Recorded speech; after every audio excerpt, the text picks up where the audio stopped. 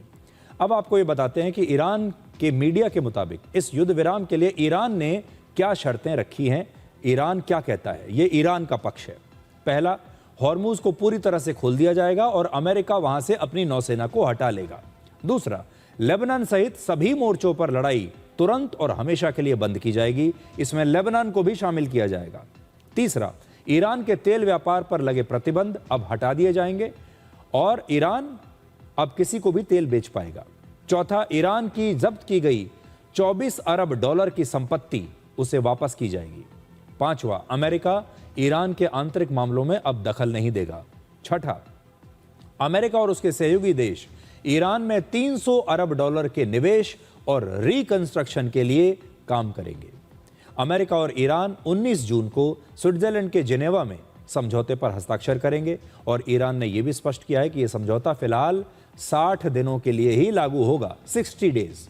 इन 60 दिनों में ईरान के परमाणु कार्यक्रम पर भी अलग से बातचीत चलती रहेगी।